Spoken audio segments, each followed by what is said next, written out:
So biochar is a carbon that is produced in a system that has no oxygen.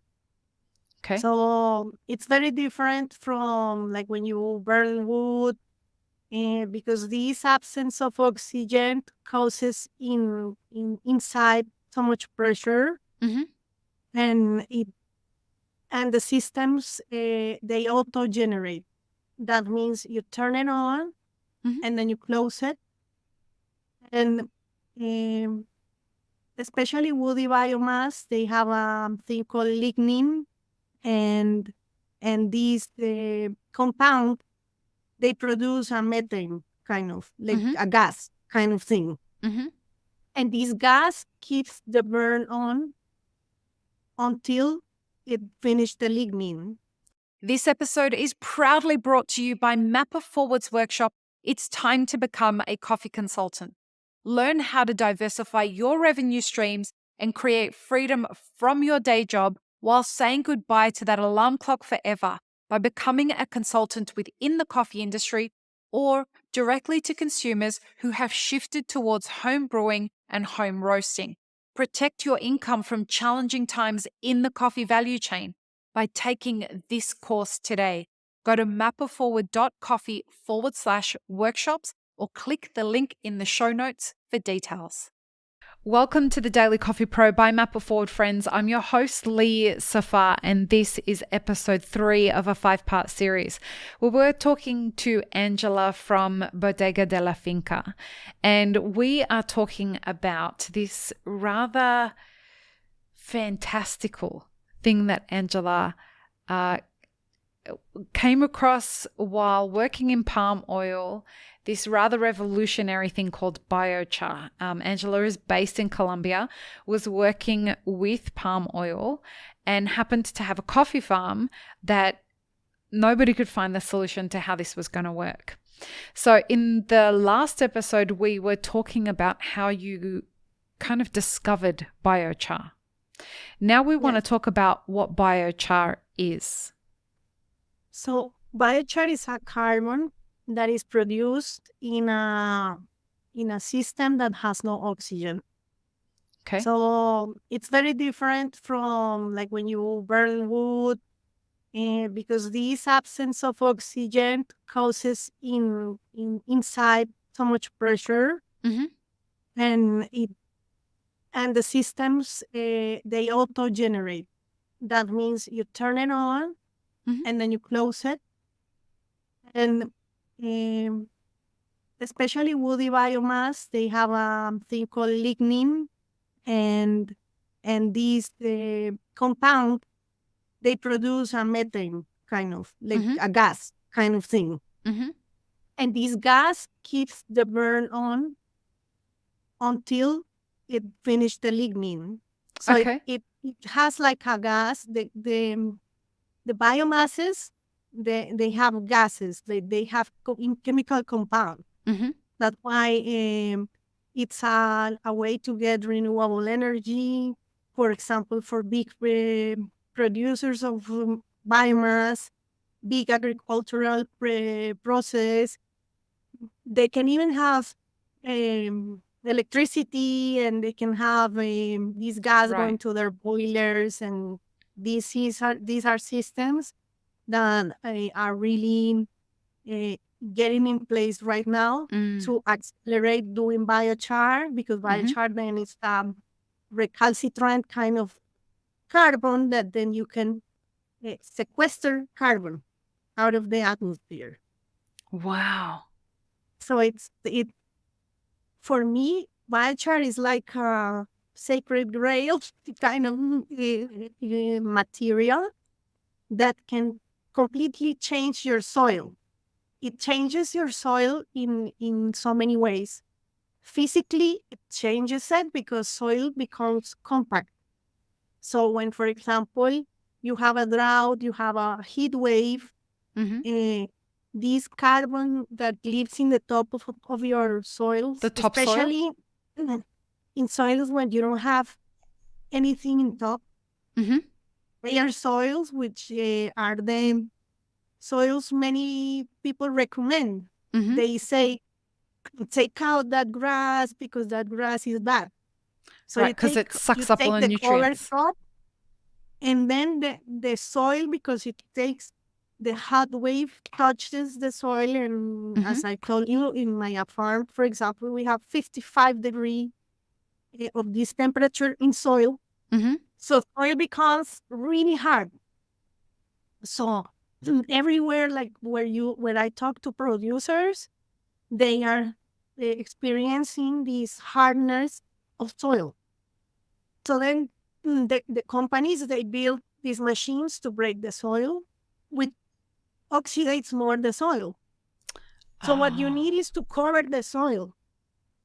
Or like if you're going to break the soil, then you have to cover it up. Because if the soil keeps being naked, kind Mm-hmm. of this thing, Exposed. it gets completely hard. It's hardened like a rock. So the root Wow. system won't develop. And if the root system won't develop, the plant is completely fragile. And it So won't it reach maturity, right? no. So the biochar, I send you some pictures. Mm-hmm. It looks like a bee bee house. I like it. Become Yep. Yeah, Yep. and it has this aromatic um, bond. So Okay. it looks like an hexagon kind of Yeah. thing. And because biochar gives this physical structure Mm-hmm. to the soil where oxygen can get in. Mm-hmm. So the microbiology gets to live in there. So it's like a Like a coral reef. house. Yeah, it's like a building a coral reef in your soil. Wow. And then it changes it chemically because biochar becomes this agent where the compound, this aromatic way, gets connected to everything. So, for example, when you formulate it, which is the correct way to use it, you Mm-hmm. can't just make biochar and let's put this into a tree I have, and Angela, my tree died. What did I do wrong? And like, It's oh my Angela's God, you didn't. fault. No, you didn't. You have to formulate it. You have to. And how do you formulate it? You have to um, pick up or do this harvest or of your microbiology, but of the microbiology that lives in your area. So, for example, I don't know where you are from, but if you have a farm in your area, the way you charge it is different than the way I do it, and the way like this carbon has to be formulated for the soil you're gonna use it, Mm-hmm. and and this will help the soil become a with this aromatic compound to have, like if you put some magnesium, then the magnesium get thick on it, and so So you can feed it different nutrients so that it propagates more of it. yeah, and that is called enhanced weathering. So the Wow. enhanced weathering, it's when you put minerals in the soil, depending on your soil. Each Okay. soil has some Right. geological mineral. So the enhanced weathering look for rock to get the rocks in the soil and get the minerals again. This also sequesters carbon, and it has also a taxonomy. I have a question. So when you say that the biochar has to be constructed or created very specifically, right? Yes. If you created it out of palm oil and then fed that biochar to coffee on a different farm, would that work? Or do you Yeah, need it will work. It why? will work because each biomass, each biomass kind of has a characterization of its own. Okay. That means it has some carbon of the carbon. from, for example, a bamboo.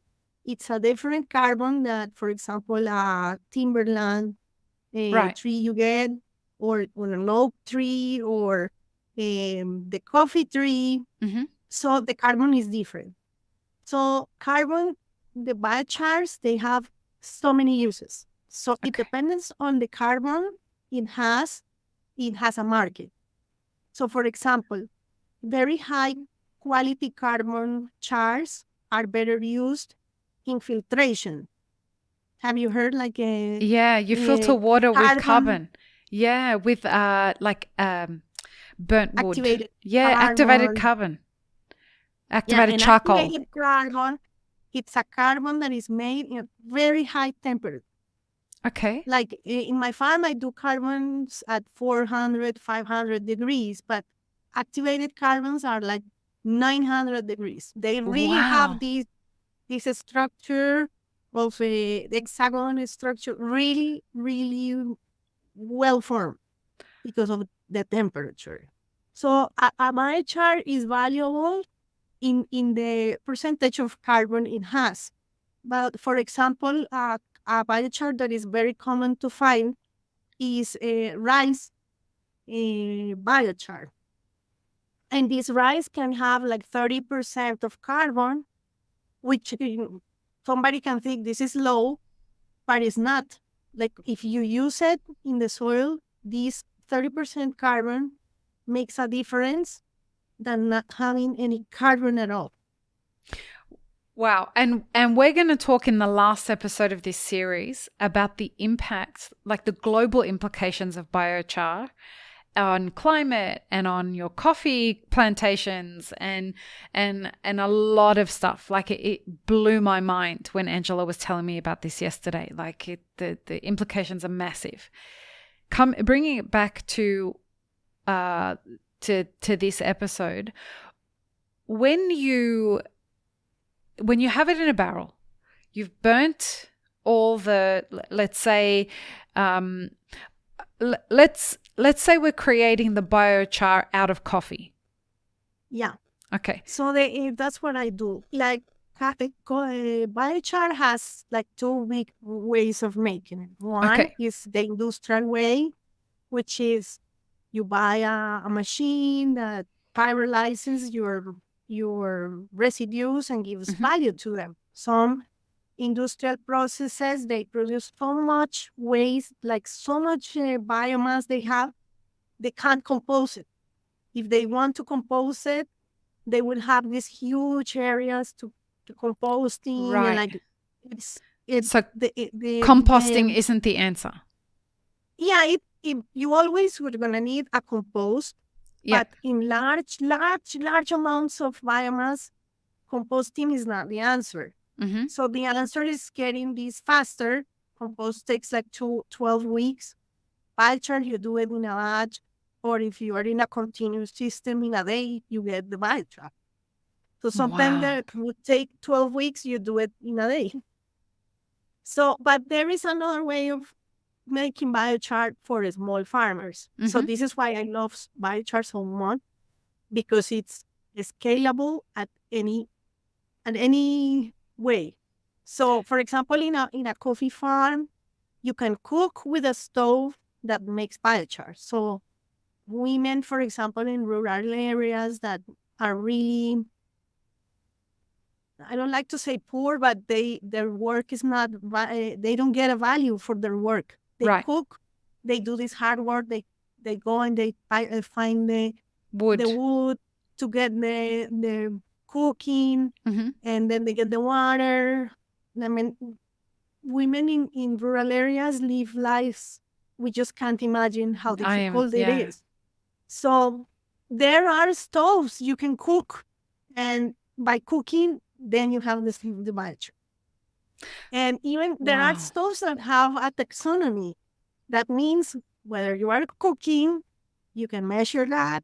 If you have, for example, 1,000 stoves or 100,000 stoves of Mm-hmm. farmers, you can pay them for the carbon credit if you have like the Wow. system going.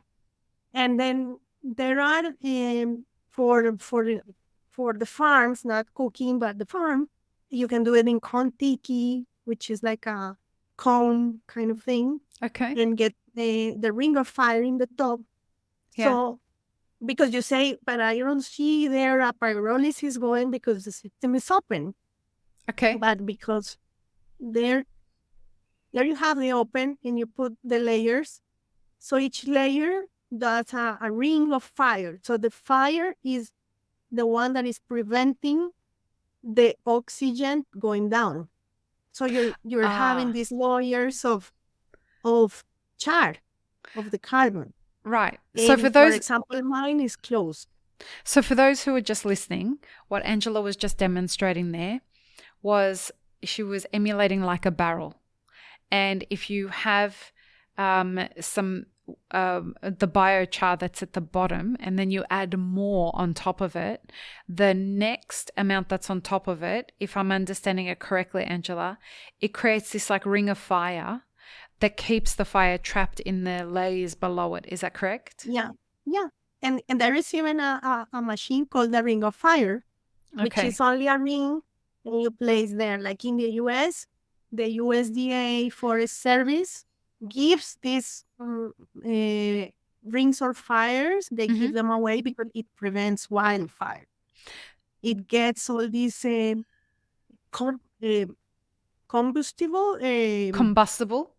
yeah, the wood that it stays there and it gets the heat wave, it can ignite.